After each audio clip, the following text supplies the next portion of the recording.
Tyrannosaurus rex. Here is something nobody tells you. The most famous animal that ever lived on this planet had lips. Actual, fleshy lips.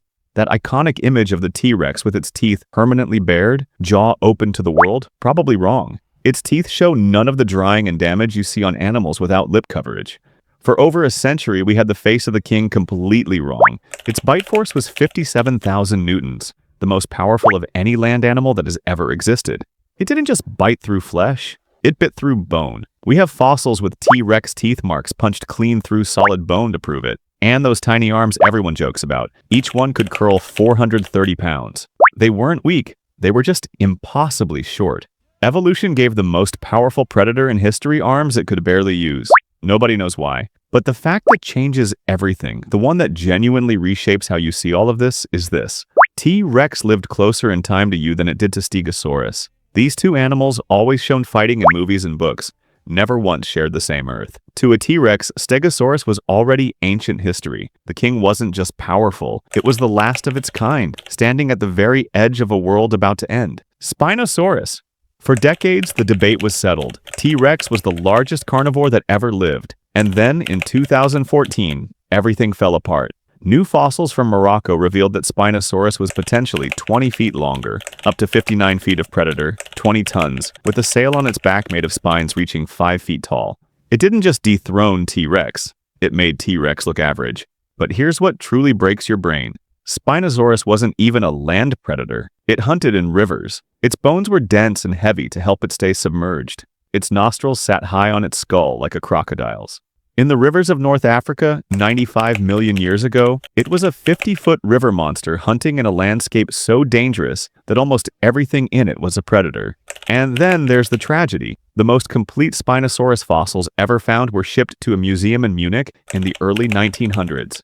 In 1944, Allied bombing raids destroyed that museum. The bones, 95 million years old, irreplaceable, were gone overnight. For decades afterwards, scientists were trying to understand this animal from memory and fragments and old photographs. Every new discovery since has been an attempt to reclaim what a war took away. We still don't fully know what it looked like. We may never know. Brachiosaurus, 85 feet long, 40 feet tall. Its neck alone stretched 30 feet, longer than most dinosaurs' entire bodies. It needed up to 400 pounds of plant matter every single day just to stay alive. Brachiosaurus wasn't just big, it was a different category of existence entirely. And here's the detail that bends the mind. Not the size, but the engineering problem the size creates. Getting blood from the heart up to a brain 40 feet above the ground requires extraordinary pressure. Your heart works hard just to push blood a few feet upward. Brachiosaurus would have needed a heart the size of a small car, running at near impossible pressures. Evolution clearly found a solution. We still haven't figured out what it was. It wasn't aggressive, it didn't need to be. At that size, almost nothing could touch it. It just moved through the world slowly, head in the treetops, vast and unhurried. In a world built on teeth and claws, Brachiosaurus simply chose to be enormous and gentle. For millions of years, that was enough. Velociraptor. The Velociraptor from Jurassic Park was not real. The real one was the size of a turkey. 18 inches tall, 30 pounds, covered in feathers. What the movies showed you was based on a different, larger species entirely. The filmmakers just liked the name better. Hard to argue with that, but don't feel too relieved. The real Velociraptor had a sickle-shaped claw on each foot, held off the ground when walking, deployed with precision when attacking. It used this claw not to slash, but to pin prey in place while its jaws finished the job. In its own world, at its own scale, it was every bit the nightmare the movies suggested. And there is the fossil that stops every conversation. In 1971, paleontologists in Mongolia found two animals locked together in stone, a velociraptor and a protoceratops, preserved at the exact moment of their deaths. The raptor's claw was buried in the protoceratops's throat. The protoceratops had bitten down on the raptor's arm and refused to let go. They killed each other. And 75 million years later, we found them exactly as they fell. Two animals fighting to the very end, preserved forever in the rock. Triceratops. Triceratops was not built for running or hiding. It was built for confrontation. 30 feet long, 12 tons, with two horns above its eyes reaching 3 feet long, and a massive bony frill sweeping back from its skull. And it spent its entire existence sharing land with Tyrannosaurus rex. We used to think the horns were purely for defense against predators, but the fossils tell a different story. Triceratops skulls found with horn damage that could only have come from other Triceratops. They fought each other. For territory, for mates, for dominance. The frill may have been brightly colored in life, used the way a peacock uses its tail. Triceratops had a social life, things worth fighting for, and we know it fought T-Rex too because the bones say so. T-Rex skeletons with Triceratops horn gouges in them, Triceratops bones with T-Rex bite marks, some showing signs of healing, meaning the animal survived and kept living. When the asteroid hit 66 million years ago, Triceratops was there, right at the edge of everything. It fought its whole life, right up until there was nothing left to fight. Ankylosaurus. Some animals get fast, some get smart. Ankylosaurus became a fortress. Every inch of its body was covered in bony plates grown directly into the skin, not attached on top, but fused into the flesh itself. Its back was solid bone. Even its eyelids were armored. It was built wide and low to the ground, making it nearly impossible to flip because its underbelly was its only vulnerable point. 30 feet long and 8 tons, it wasn't just armored.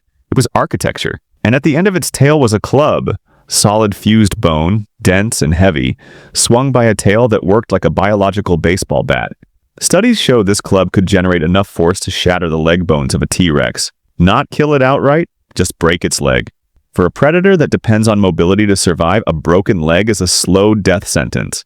Ankylosaurus didn't need to win the fight. It just needed to make attacking it not worth the risk. There's something almost philosophical about that. In a world of speed and aggression, Ankylosaurus built walls.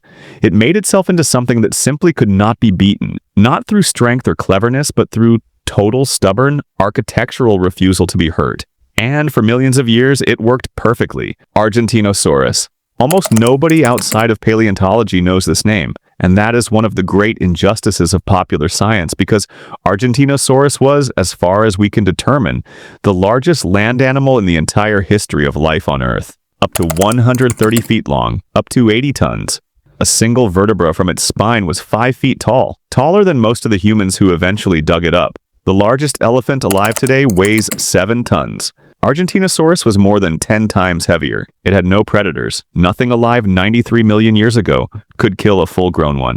It simply existed beyond the reach of danger, moving slowly through the landscape, its footsteps shaking the ground for miles, eating constantly, unhuntable and vast.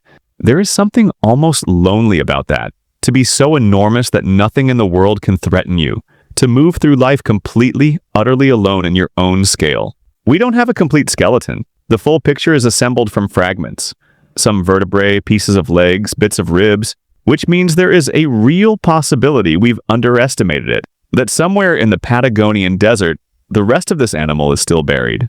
Waiting, ready to make the numbers even more impossible than they already are. Microraptor? 16 inches long, less than 2 pounds. And it might be the most important dinosaur on this list. Microraptor was discovered in China in 2000, preserved in extraordinary detail. It had 4 wings, 2 on its arms, 2 more on its legs, forming a second, complete set below the first. Nothing like it had ever been found. Nothing like it has been found since. It glided between trees using all 4 wings to control its descent. And it was feathered in iridescent black. We know this from microscopic analysis of the fossil itself, meaning it likely shimmered in the light the way a crow or a starling does today. A tiny gleaming 4-winged glider moving through forests that no longer exist. Microraptor is the clearest link we have between dinosaurs and birds. Not a missing link, a found one. The moment in the fossil record where dinosaur and bird become the same thing, which means birds are not the descendants of dinosaurs. Birds are dinosaurs. Every sparrow, every crow, every pigeon on every city street right now is a living dinosaur. The lineage never ended. The asteroid 66 million years ago wiped out the giants. But one small feathered branch of the family survived. It adapted. It spread. Today, birds are the most successful group of land vertebrates on Earth. Over 10,000 species on every continent, in every climate, in every corner of the world. The age of dinosaurs never ended. You just have to know where to look.